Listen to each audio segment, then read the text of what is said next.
Hi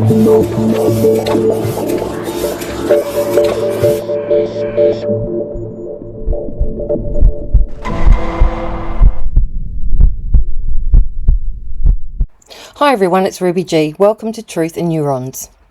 Today we're going to be examining the hard realities of how organised criminal enterprises handle internal problems and why the patterns we've identified in this case align perfectly with professional cleanup operations rather than random violence. Let's start with the fundamental question. Why would organised crime orchestrate what appears to be a multiple homicide with systemic cover-up? The answer lies in understanding how these organisations operate. They operate as businesses first, violent organisations second. Every action serves a business purpose, and violence is simply another tool for protecting profit margins and organisational security. Consider the most logical scenario. Someone within the social circle discovered information that threatened a larger criminal operation. Maybe they were skimming money. Maybe they were cooperating with law enforcement. Or maybe they simply knew too much about the wrong people. In organised crime, knowledge is liability, and liability must be eliminated. But here's the crucial part. You can't just eliminate one person when multiple people might have access to the same dangerous information. You have to clean the house completely. This explains the selective targeting pattern. Professional criminal operations don't kill randomly, they kill strategically. The victims weren't chosen because they happened to be in the wrong place at the wrong time. They were chosen because they represented specific threats to ongoing criminal enterprises. The survivors weren't lucky, they were useful. They were kept alive because they could be controlled, because they had value as witnesses who would support the official narrative, or because they were already part of the organisation. The 8-hour cleanup window makes perfect sense from this perspective. Professional criminals understand that physical evidence is their biggest enemy. They know that modern forensic science can extract DNA, that blood spatter patterns reveal the truth about what happened, that digital evidence can expose communications and planning. 8 hours isn't just opportunity for cleanup. It's necessary time for professional evidence destruction.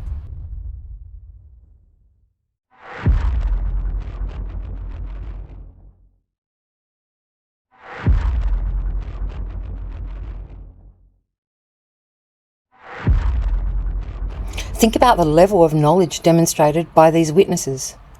They casually discuss how deep cleaning would make DNA evidence difficult to locate. They understand forensic timelines, evidence collection procedures, and investigation methodologies. This isn't information you learn in college courses. This is specialised knowledge that comes from experience with criminal investigations or coaching from people who understand the system intimately.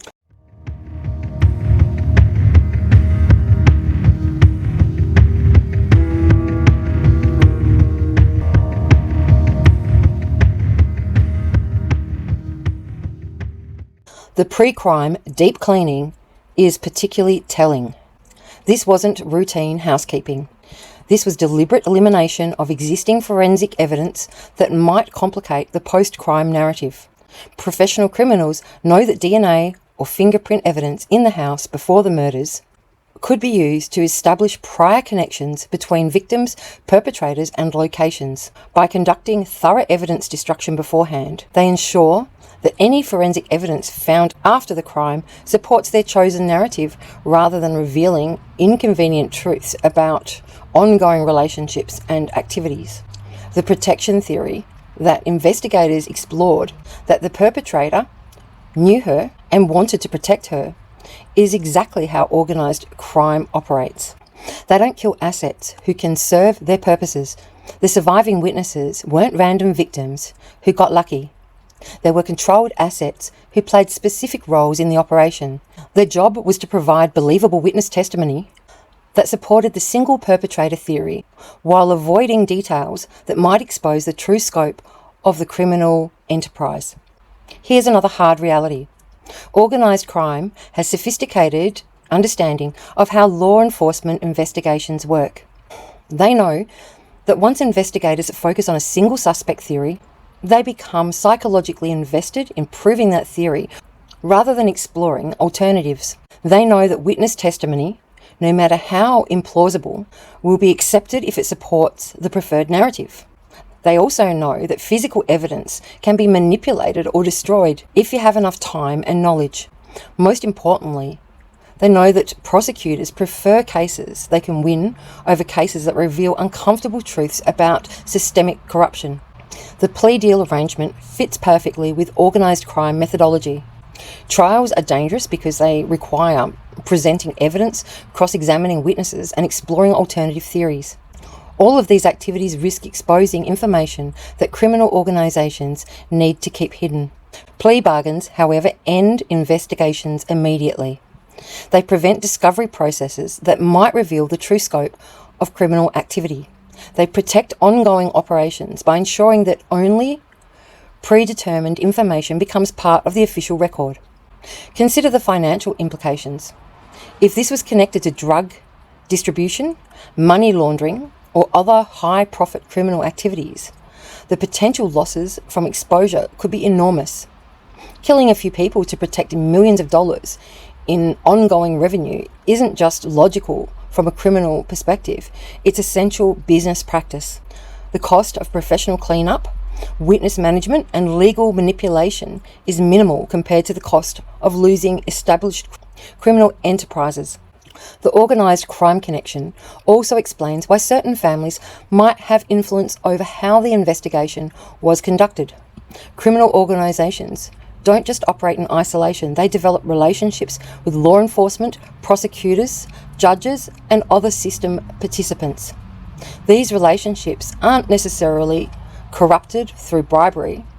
They develop through social connections, political contributions, business relationships, and community influence. When powerful interests want an investigation to reach specific conclusions, they have subtle but effective ways to ensure that happens.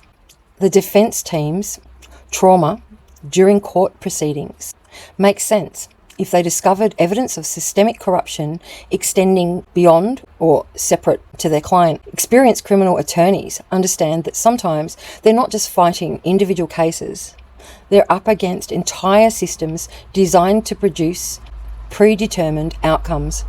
When you realise that physical evidence, witness testimony, prosecutorial decisions, and judicial rulings are all being manipulated to protect powerful criminal interests, even seasoned professionals can be overwhelmed by the scope of what they're confronting.